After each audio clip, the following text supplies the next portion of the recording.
È iscritto a parlare il deputato Pisano, ne ha facoltà. Prego, onorevole.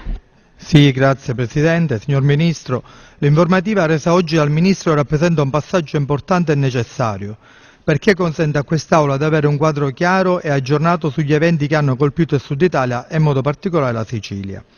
Di fronte a fenomeni di questa portata, è giusto ribadirlo con forza, lo Stato c'è, il Governo c'è.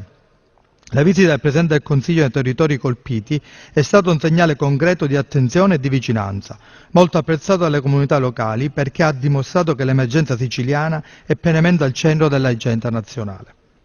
Il fulcro di questa emergenza resta Niscemi, una comunità che ha vissuto in una situazione eccezionale, una frattura del terreno, una vera e propria faglia, che ha attraversato l'area urbana mettendo a rischio abitazioni, infrastrutture e servizi essenziali.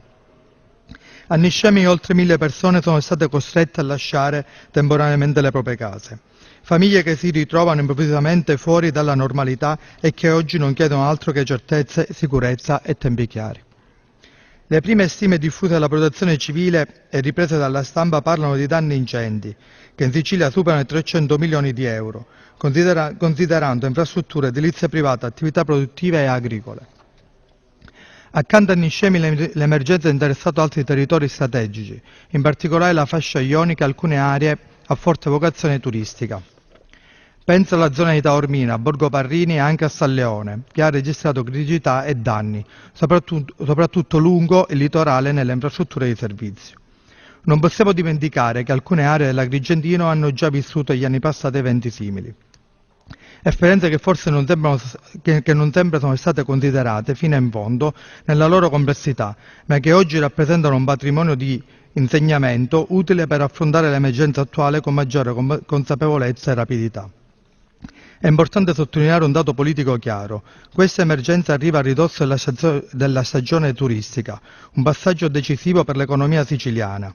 Il turismo non è un settore accessorio, ma una colonna portante del sistema economico regionale. Difendere oggi infrastrutture, collegamenti, servizi e imprese significa proteggere lavoro, reddito e futuro, evitando che un evento naturale si trasformi in una crisi economica più ampia. In questo contesto il ruolo del Governo è decisivo ed è positivo che, come emerso l'informativa, sia già in atto un'azione coordinata che potrà ulteriormente rafforzare affinché nessun territorio resti indietro.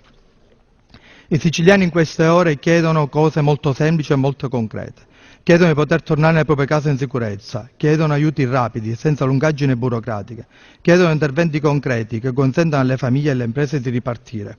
Sono richieste legittime, comprensibili, che meritano una risposta all'altezza e siamo certi che di fronte a queste richieste il Governo non si terrà indietro.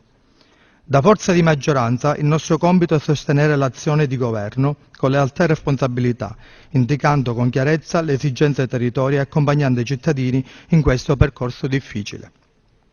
Concludo rivolgendo un messaggio ai cittadini di Niscemi, della fascia ionica, di Agrigento e delle altre aree colpite.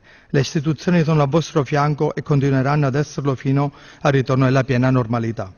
Gli aiuti arriveranno, le risposte saranno concreti e i tempi saranno compatibili con l'urgenza che state vivendo. È con questo spirito di unità, fiducia e responsabilità che la maggioranza continuerà a lavorare, perché dalle emergenze si esce solo insieme. Grazie.